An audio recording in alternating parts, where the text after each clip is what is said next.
வணக்கம் ஓவியா.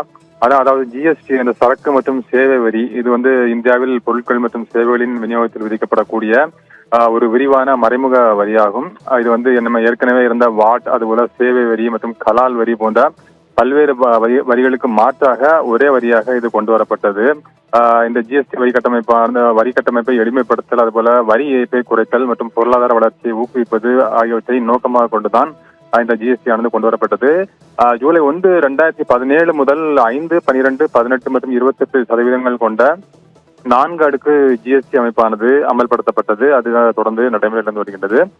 இந்த நிலையில்தான் இதற்காக அந்த ஜிஎஸ்டி கவுன்சில் ஆனது அமைக்கப்பட்டு அந்த ஜிஎஸ்டி குழு தான் அவ்வப்போது கூடி தொடர்பான வரி வீதம் தொடர்பான முடிவுகளை மேற்கொண்டு வருகின்றது. அந்த வகையில் அந்த குழுவானது ஏற்கனவே 55 முறை கூடி பல்வேறு முடிவுகளை மேற்கொண்டிருக்கின்றது. இந்த சூழலில் தான் இன்றும் நாளையும், அதாவது செப்டம்பர் 3 மற்றும் 4ஆம் தேதிகளில் இந்த ஜிஎஸ்டி கவுன்சிலுடைய 56வது கூட்டமானது நடைபெற இருக்கின்றது. வரி அமைப்பில் இது குறிப்பிடத்தக்க மாற்றங்களை கொண்டு வரும் என்று நாம் மக்களிடையே ஒரு மிகுந்த எதிர்பார்ப்பானது இருக்கின்றது. அதன்படி பார்க்கும் பொழுது 12% மற்றும் 28% ஜிஎஸ்டி அடுக்குகளை ஏற்கனவே இருக்கக்கூடிய அந்த 2 அடுக்குகளை நீக்கி 5% மற்றும் 18% மட்டுமே தக்க வைத்துக் கொள்ளக்கூடிய ஒரு திட்டத்தை இந்த ஜிஎஸ்டி கவுன்சில் குழு கூட்டத்தில் அங்கீகரிக்கப்படும் என்று ஒரு தகவலானது இருக்கின்றது. தற்போது 12% வரி விதிக்கப்படும் பொருட்களில் 99% பொருட்கள் 5% அடுக்குக்கு மாற்றப்படலாம். அதே போல 28% அடுக்கில் உள்ள 90% பொருட்களானது 18% அடுக்குக்கு மாற்றப்படலாம் என்றும் தகவல் தெரிவிக்கப்படுகின்றது.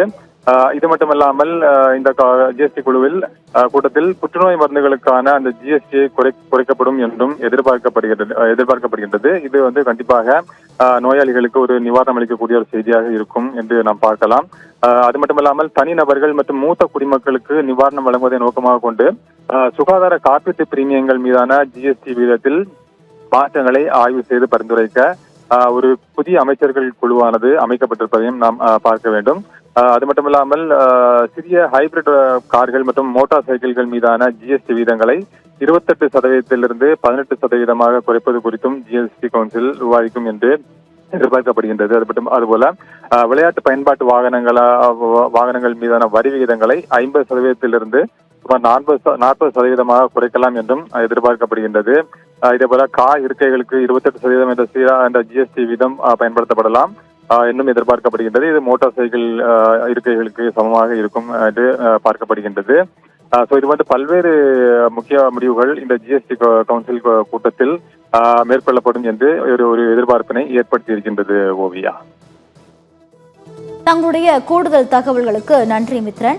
ஜிஎஸ்டி வரியை 2 அடுக்குகளாக குறைப்பது பற்றி விவாதிக்க இன்றும் நாளையும் ஜிஎஸ்டி கவுன்சில் கூடுவதால் எந்தெந்த பொருட்களின் விலை குறையும் என மக்களிடையே மிகுந்த எதிர்பார்ப்பு எழுந்திருக்கிறது. இது குறித்த கூடுதல் விவரங்களை எமது டெல்லி சிறப்பு செய்தியாளர் மித்ரன் வழங்கிடும் கூடுதல் தகவல்களை கேட்டோம்.